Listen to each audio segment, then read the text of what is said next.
Let's review for this Unit 3 test. Going to look at some optimization, some one-dimensional movement, and some related rates here, all right? So some applications of derivatives, all right?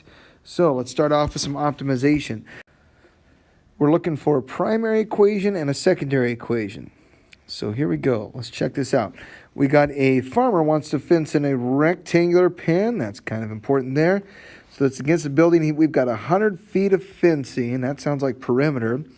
On 3 sides of the pen, find the dimensions that will give us a maximum area. And maximum area, that's the key right there. That's our equation that we're going to want to maximize. Area. A drawing can be very helpful here. So we've got a situation like this, where this is our barn. Should make that red. Let's do that. Let's go. Okay. So there's our barn, kind of skinny, huh?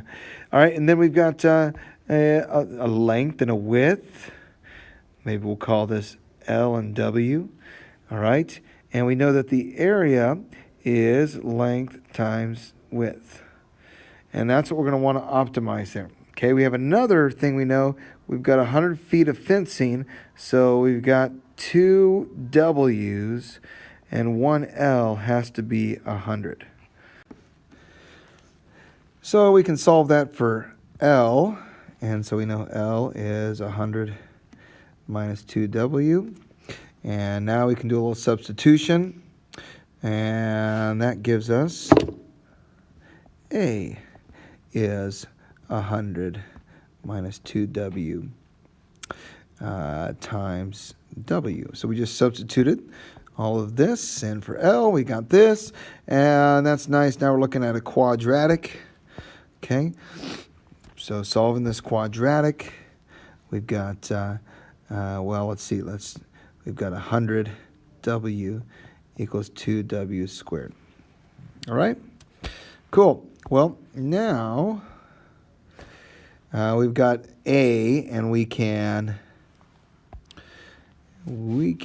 find the derivative. All right, so a lot going on here. Let me see if I can clean this up a little bit.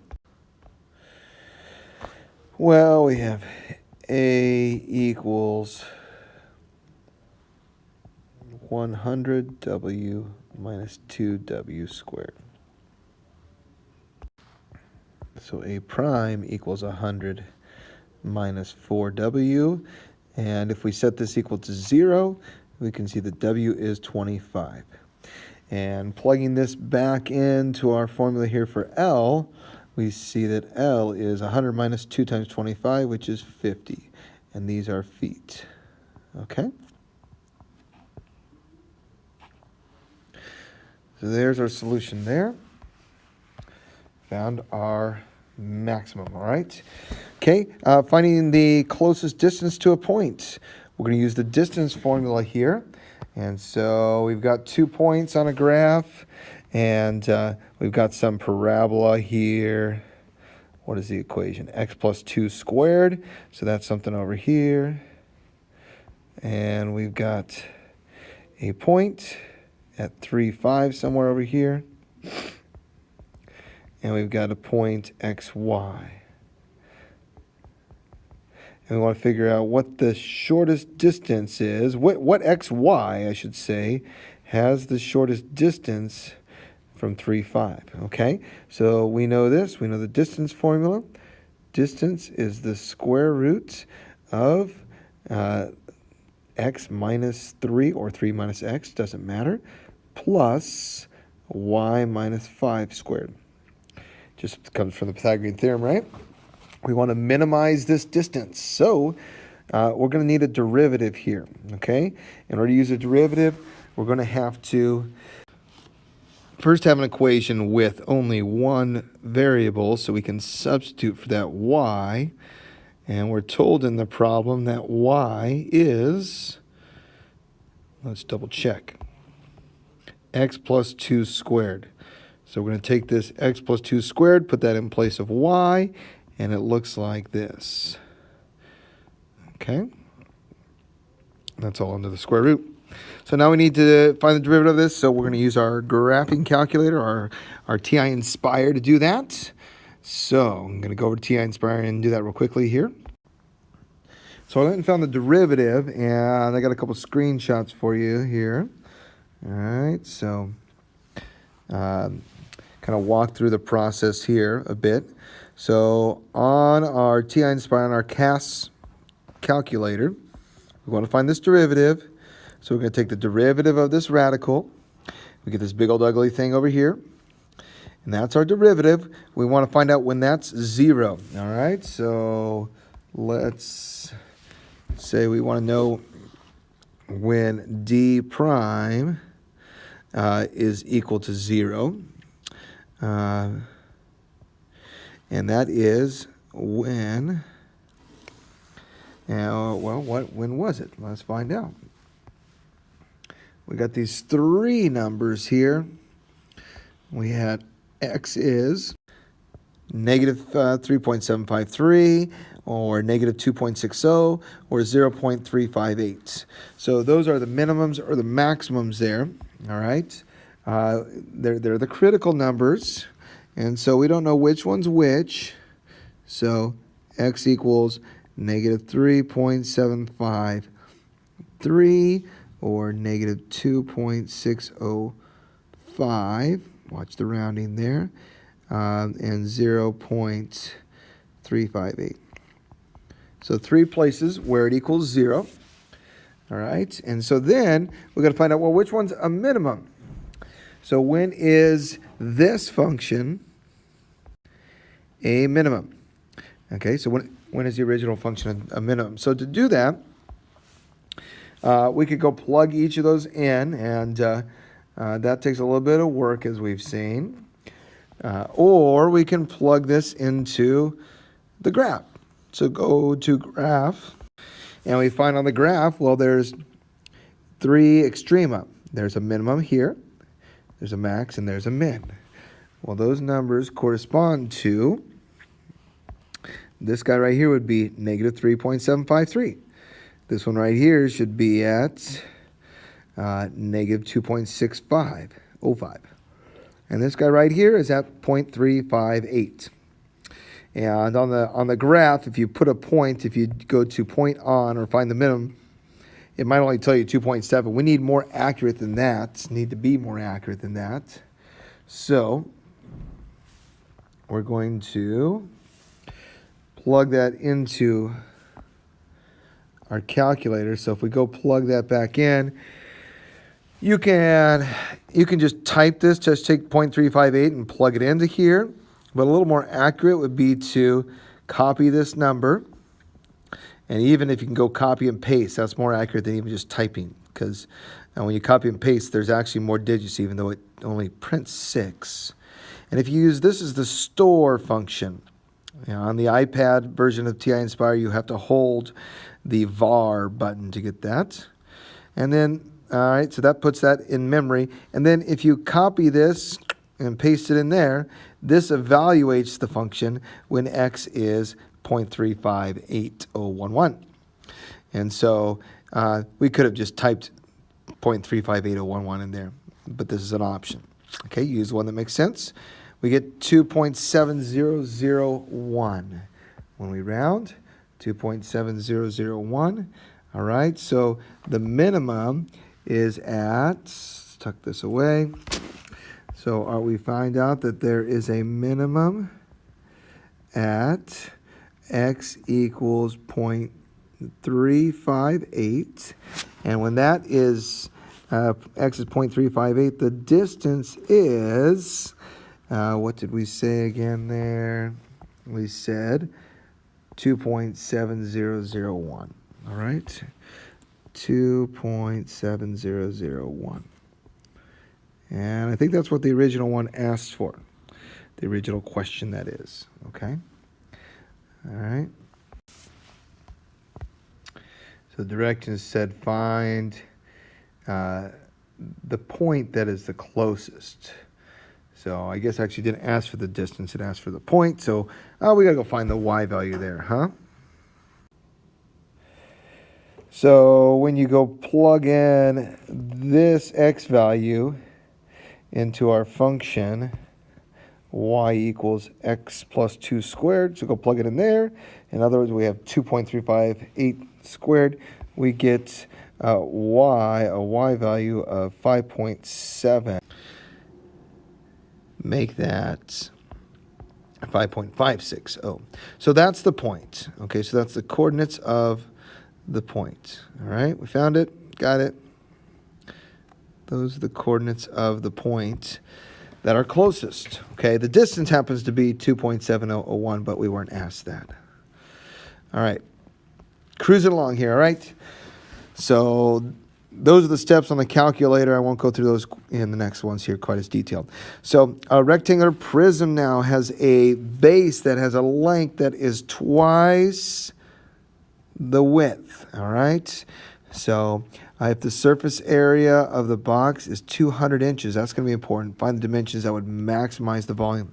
So we know that volume needs to be maximized, and so we've got volume of a rectangular prism. Volume equals length times width times height. And we know a little something about the height. We're just told that the length is twice the width. Okay, so if this is W, then this is L and this is H. All right. Let's write that fact down. We know length equals 2 times the width. That's good to know. Length equals 2 times the width. And we also know that we've got a surface area of the box that is 200. Okay? So surface area. Well, what's our surface area formula?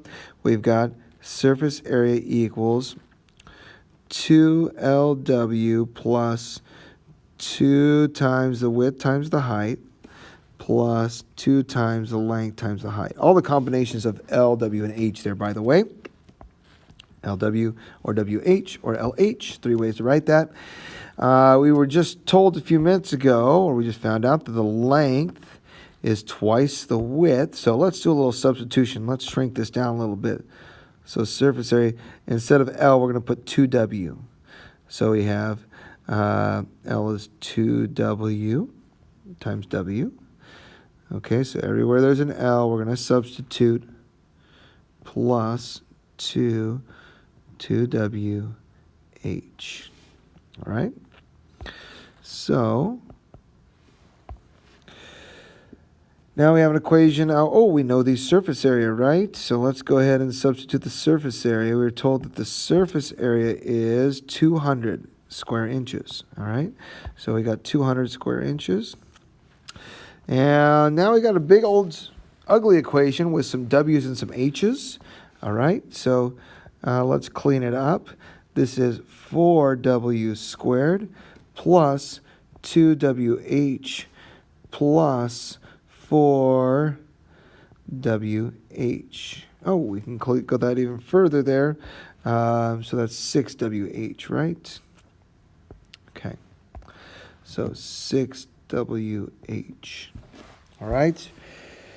Now we want to solve this for either variable, but I think H is the easiest because we can subtract 200 minus 4W squared, and that leaves us with 6WH. And let's divide by 6W on both sides, and that's going to give us H equals 200 minus 4W squared all over 6W. And that's good enough. Suppose we could divide by 2 there to clean it all up, but that'll do. Okay. So now, I guess get rid of that box there. It's not an answer, but it's important. So we got H in terms of W. We got L in terms of W. Let's see. So I'll highlight these important ones. So we got L in terms of W. That's nice. And we've got H in terms of W. So we have everything in terms of W, so we can go do some substitution to our volume formula, and that will give us what we need. So volume, we know volume equals length times width times height, but the length is 2 times the width. So there's L times W times the height, and the height we just found out a moment ago is this thing here, 200 minus 4w squared all over 6w. Whew. That's crazy. So 200 minus 4w squared all over 6w. 200 minus 4w squared all over 600. All right? So there's our equation. So we need to find v prime. All right? We could simplify this, and it might not be that hard. Let's go ahead and simplify by hand. Sometimes it's easier to do this by hand because you'll make less mistakes on the calculator. So if you got a simple step, this is 2w squared, right? And that's going to get distributed here. So 2w squared times 200 would be 400w squared. And then 2w squared times 4w is going to be 8w to the fourth, all over 600. All right? So, well, you know what? Let's go ahead and we can go to our calculator, but I think this one's just about as easy to do without. So simplifying this, let's divide 600 to both of these terms, all right? So dividing 600 to both of these terms, we have 400 over 600, which would be 4/6 w squared minus 8 over 600, and obviously I could have gone farther there, but 8 over 600, 8 goes into 600 75 times. That should be right, okay? Because every 4 times 75 is 300. Okay, so there we have it. So v prime is going to be, well, this is going to be 4/3 w minus 4/75. I did a little simplifying there with that fraction, by the way. W cubed, okay? So, all right, well, we need to go to our calculator now. So, here's what we got. Plug that into TI Inspire, and I went ahead and took the derivative just because. And I used W here, all right? You can use an X if you want, but W reminds us it's width, and this is equivalent to what we got just a moment ago, all right? I'll let you think about that. And then, so if we set this equal to 0, or we're really finding the zeros, all right? I use zeros instead of solve. You can use solve or zeros. But if you want to use zeros, comma W, got to tell you what variable we're using. We get these. These are the numbers that make it 0. Now, these are critical numbers. They're max or mins, but these are widths. So since this has a context, we don't need to think too much about it. -5 doesn't make any sense for width. 0 doesn't make any sense for width. So when we set this equal to 0, we're going to get W equals 5. Really, we got -5, 0, and 5, but we want to get rid of these guys. Those don't make any sense. So the width equals 5. That's what we're going for there, okay? And so, tuck this guy away there. Okay. The question asks us for the dimensions, and so we end up with a width of 5, and so we can go plug that in. We've got length is 2 times the width, so that means length is 10. And by the way, these are inches. And this is inches. And the heights, well, the height here, we're going to figure out from here. And so that's 200 minus, and let's work it out here.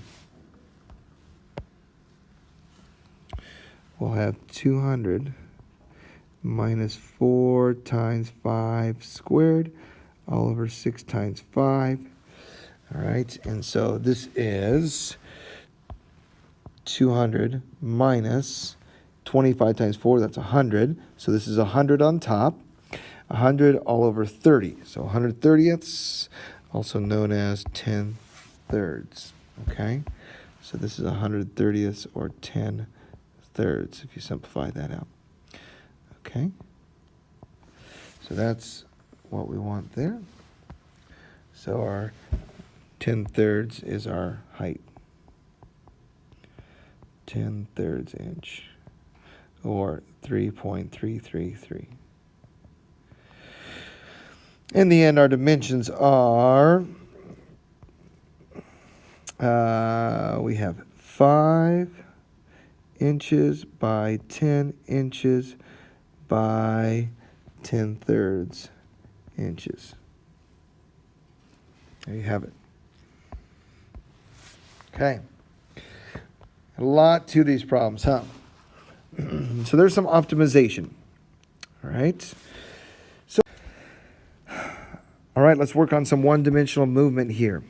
So we have particles moving in one dimension. All right, so think about a number line can help. We got 2 particles moving along the x-axis, time between 0 and 8. And we got this function for x of p. All right, so that's the position of point P. Then we got a different function, a different particle q. And here's its velocity. We don't know the position, but we know its velocity, okay? And we got particle q is at position x equals 5 at time t equals 0. So this is an AP problem, by the way, straight off the test. Part of it we're going to wait until next semester, but we can conquer this part. So for those first 8 seconds, when is it moving left? Well, let's translate that. So particles are moving left when the velocity is negative. So VP, okay, now we got 2 particles. Don't get too confused. This guy right here, this is for particle P. That's what the little P is for. And we got this guy here is for particle Q. All right, so we got our number line. Let's get our number line here. So here's my little number line, and we got P is on the number line, going left and right. Q is going left and right. They're at different positions at different times, all right? So that's the idea. So if we're talking about particle P here, so forget Q for a second. And we want to know when P is moving to the left, that means we're going to have a negative value of VP. Okay, so it's less than 0. So let's find, excuse me, let's find our V of P. Well, how do we find V of P? Well, what do we know? We know the position. And so we know the velocity is derivative of position. So we need to find the derivative of xp. All right? So xp of t, derivative. So this is the position. And that's going to give us, when we find the position, that's going to give us the velocity. Okay? So this will be the velocity of p at time t. And so let's go look at this. And so we have the log. So we got to remember the derivative of the log. Okay, derivative of log is a fraction. This is going to be a little chain rule. Derivative of the inside is going to be 2t minus 2. And then we're going to drop the inside downstairs. All right. And now, all right, there's our velocity. And let's find out when that equals 0. Well, that's a fraction, and that equals 0 when the top is 0. So when does 2t minus 1 equal 0? Well, that's when t equals 1.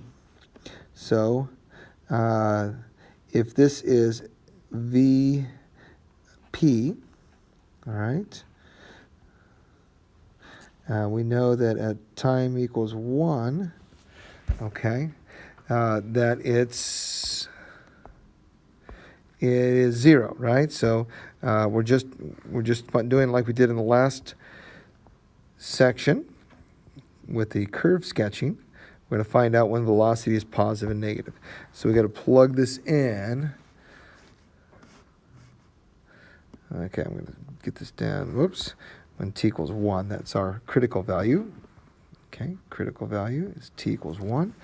And so we're going to plug in these numbers, plug in a smaller number like a half into the velocity, all right, or any number. Let's plug 0 in there. That's easy.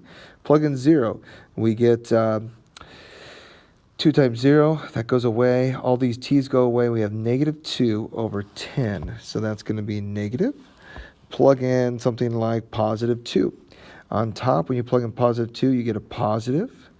On bottom, you get 2 squared minus 2 times 2 plus 10. And so that comes out to be positive.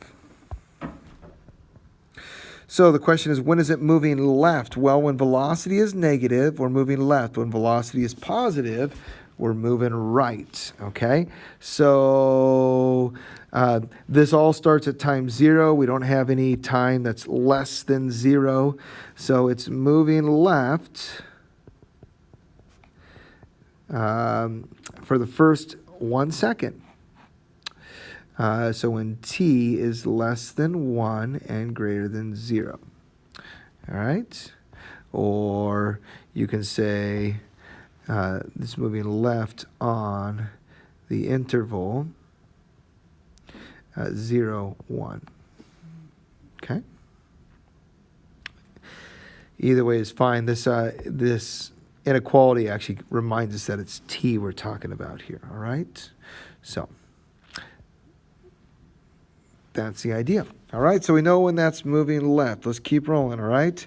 So for t, 0 equals time from 0 to 8, that is. Find all the times when the two particles are traveling in the same direction. Well, we just found out that the velocity here of p is going left for the first 1 second, and then it's going right for the rest of eternity, actually for the rest of the 8 seconds at least, okay? So now let's talk about q. Well, q gives us a function that we already know, all right, in velocity, that is. So we already know the velocity of q. You don't need to go take the derivative or anything like that. Let's just find out when this vq is equal to 0, because that's when it turns around. So vq, the velocity of q, is t squared and minus 8t, right? Yeah. Okay. Minus 8t plus 15. Going to set that equal to 0. I think this thing factors. So this factors into x minus 5, x minus 3 equals 0. And so actually that's a t, right? All right, so we have 2 zeros, 2 critical values. So that's when t equals 5 and 3. So at 3 and 5, those are our critical values. So let's substitute for v, all right? Plug in some points like 0. 0 makes it easy. When you plug in 0 to v, vq that is, we get 15. 0 squared minus 8 times 0 plus 15, that is positive 15. Plug in 4. Plug in 4 here. I got a feeling this is going to be negative. 4 squared is 16. 8 times 4 is 32. 16 minus 32 is negative 16. Plus 15 is negative 1. 4 gives us a negative, and that means everything in between is going to give us a negative. Plug in something like 10. If you plug in 10 here, 10 squared is 100, minus 80, 8 times 10, plus 15. That's going to be a positive number, all right? So what does that mean? Well, that means this. That means that velocity of q is what we're talking about here. So we have q. Oh, look at that. They're connected. So the velocity of q, which tells us the direction. Q is moving right for the first 3 seconds. And then between 3 and 5 seconds, it's moving to the left. And then after 5 seconds, it starts moving to the right again. P was... Well, who knows where P is to start? I don't think we know. Actually, we kind of do, but that's okay. Somewhere over here.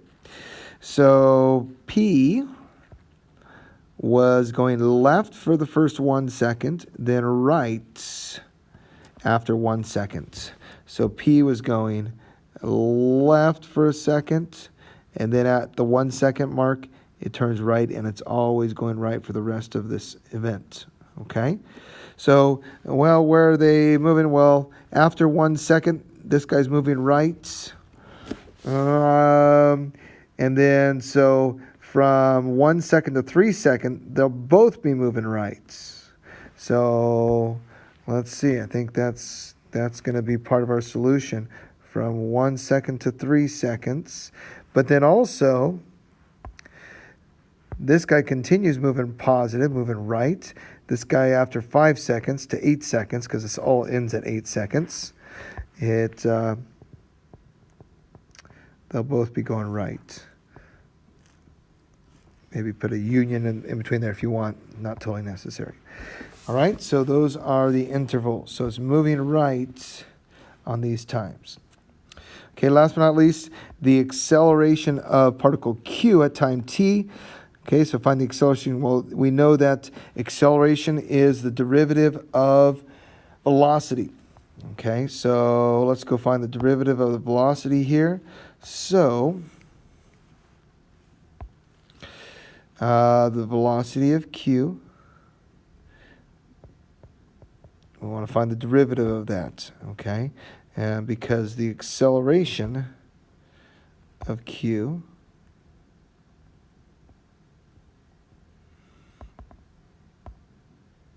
let me see here.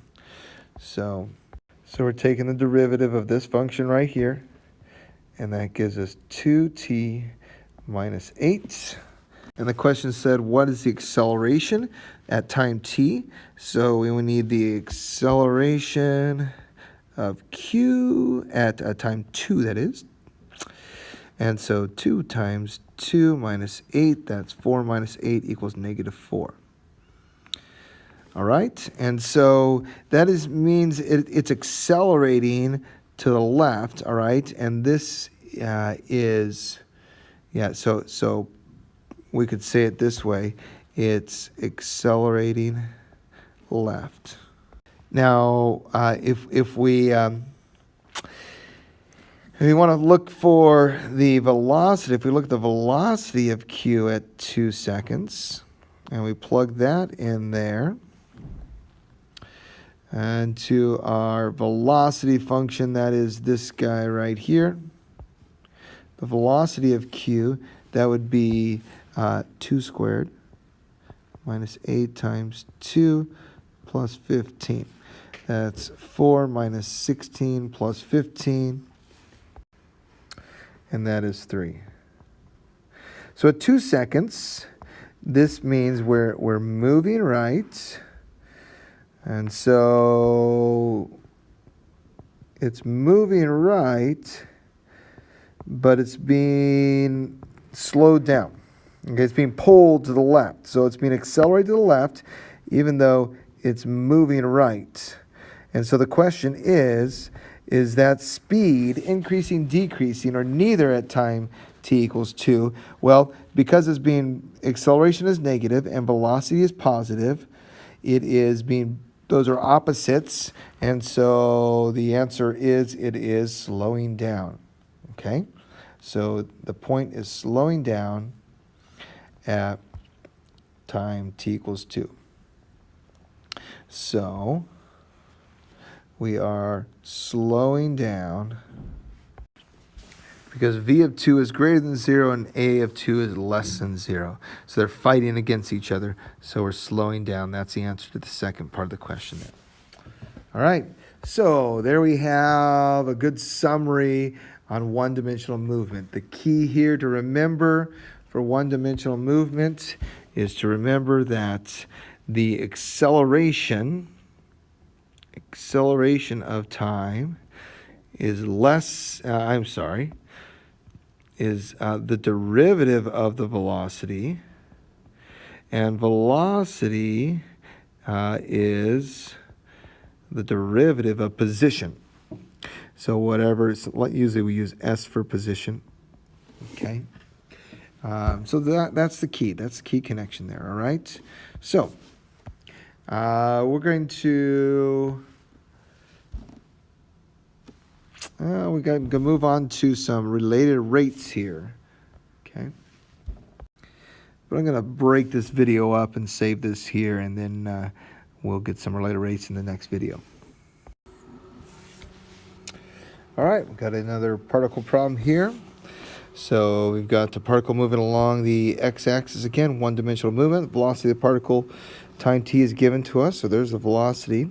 And we know the position, and we're not necessarily going to need that, but that's good to know. Position is 2 at time 4, okay? At time 4, is the particle speeding up or slowing down? Well, we got to find the velocity at time 4. First of all, so the velocity is 1 plus 2 sine of 4 squared over 2. And, well, let's just use our calculator for that, because that's going to be, 1 plus 2 sine of 8. Okay, there's no pi in there, so 16 divided by 2 is 8, so let's go calculate that.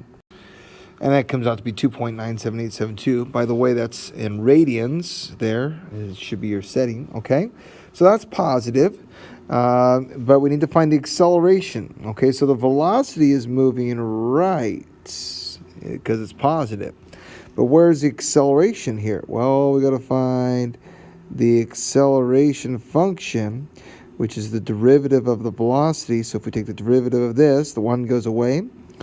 Derivative of this using the chain rule, derivative of the inside would be 2t divided by 2, which is just going to be t.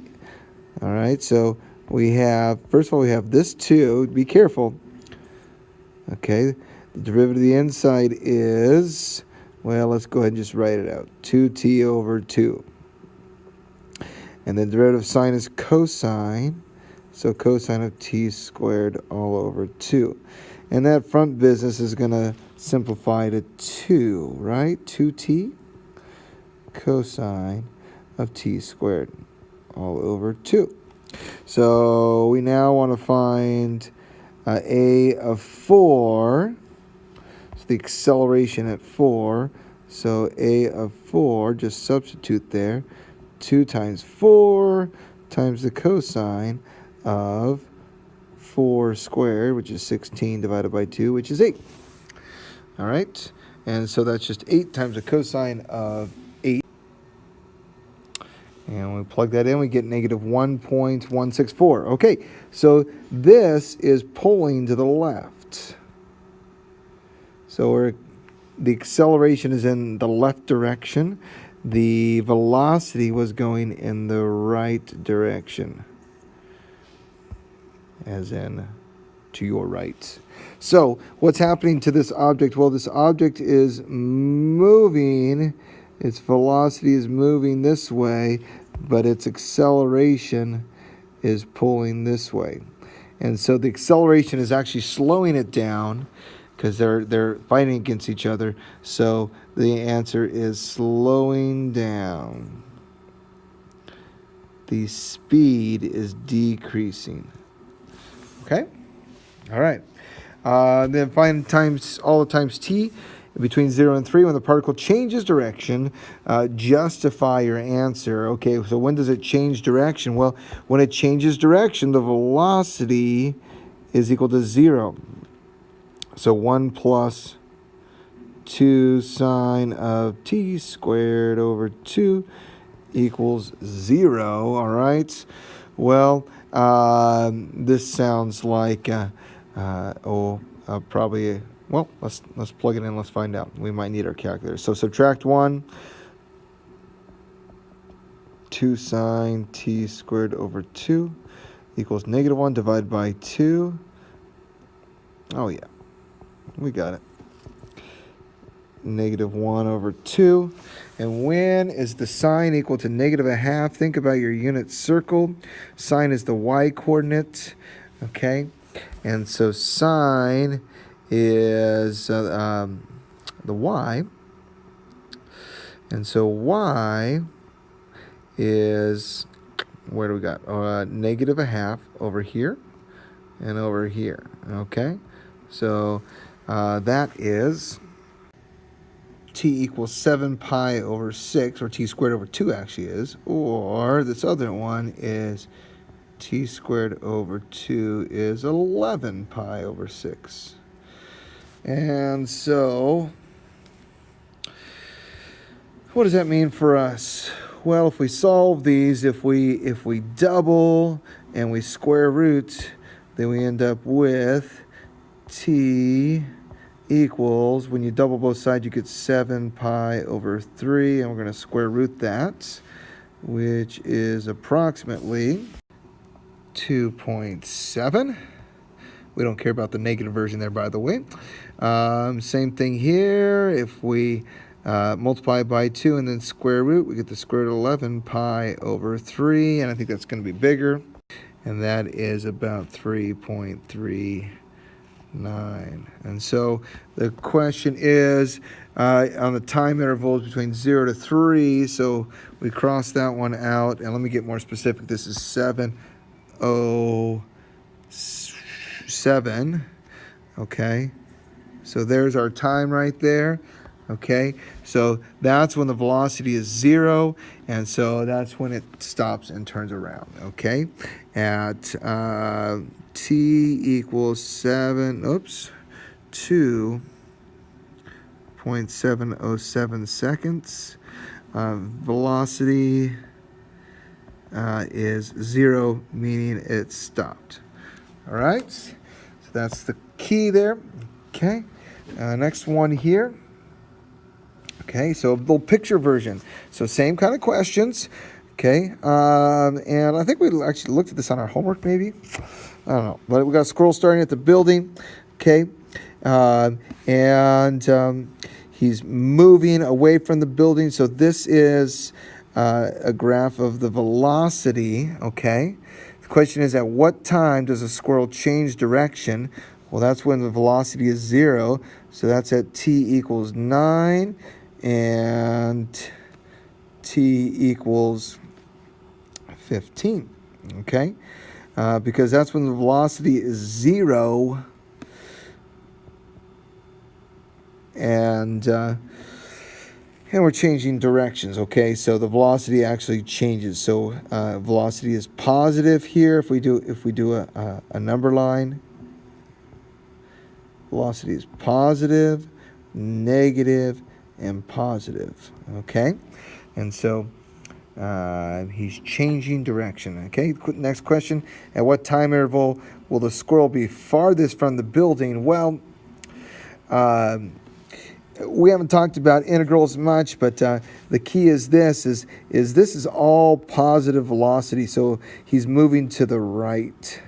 Okay, he's moving to the right during this whole time, and then this is some time where he's moving to the left, but he's not moving as fast. So notice this is down at -10.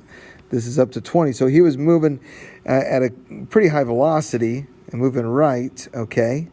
And then he stopped. He went a little bit left, and then he went a little bit to the right some more, okay? And so with that understanding, I think we can be pretty safe to say that at t equals 9, he's furthest from the building. Okay? He, maybe she, just as says the squirrel, I don't know, is farthest from the building. Okay? All right. On to a little bit of related rates here, okay? We've got a triangle. Longer leg is shrinking at 2 inches per second. The shorter leg is stretching at 1 inches per second, okay? So let's call this A, let's call this B, okay? So we know that the derivative of B with respect to time is -2, and the derivative of A, the change in A with respect to time, is 1. It's growing, okay? Want to know the rate of the hypotenuse, the rate of change of the hypotenuse, okay? When the longer leg is 10, okay? So we know we got our whole Pythagorean theorem, a squared plus b squared equals c squared. Let's take our derivative with respect to time, okay? And we're going to get 2a dA dt plus 2b dB dt equals 2c dC dt. Okay? Well, we know that the longer leg is 10, so let's substitute. Longer leg is 10. We know dB dt is -2. We know the shorter leg A is 7. We know dA dt is 1. And Pythagorean theorem says 7 squared plus 10 squared equals c squared. So at that moment, when the legs are 10 and 7, this is going to be 149. So c is going to be the square root of 149. Okay, so c will be the square root of 149 at this instant in time. All right, so we've got 2 times the square root of 149 times dc dt. And the question is, what's the rate of change? So what is dc dt? And so this becomes -26 on this side, and we're going to divide that by 2 squared root of 149 equals dc dt. Or we might say dc dt is -13 over the square root of 149, which is about 1.065.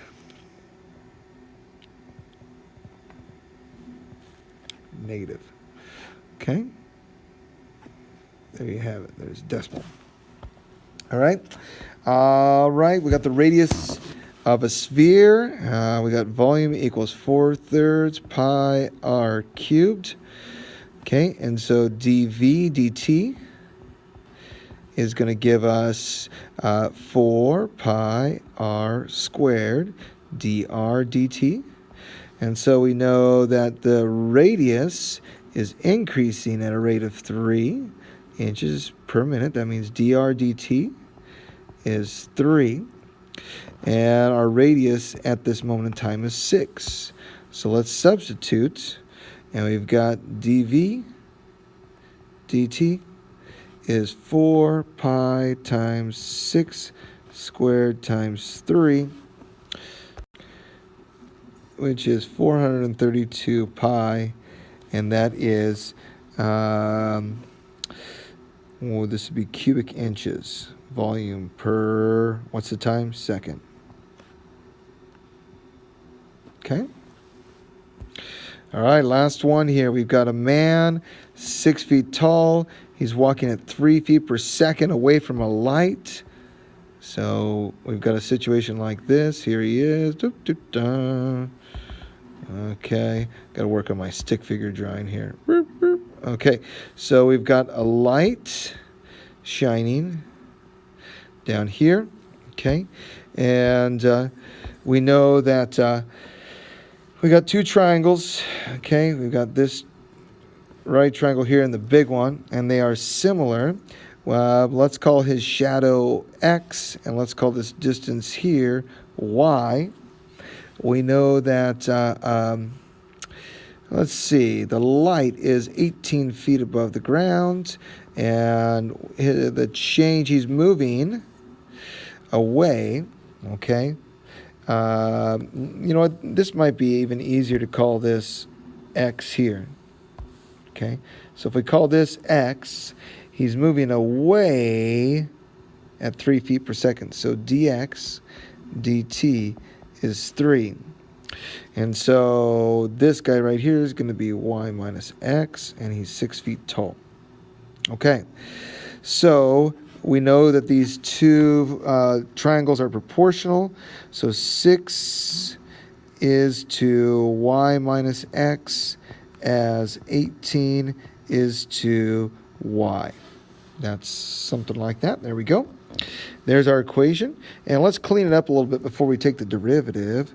Cross multiplying, we get this. And you can solve this for x or y. Let's see, subtracting y, we get negative 12y. And dividing by negative 12, we get negative 18 over negative 12. And that's going to give us, what, 3/2 x. Now taking the derivative, dy dt, derivative with respect to t here, is 3/2 dx dt. Okay? And so we know dx dt is 3. Okay? And so we've got dy dt is 3/2 times 3, which is 9/2. And that's 9/2 feet per second. All right.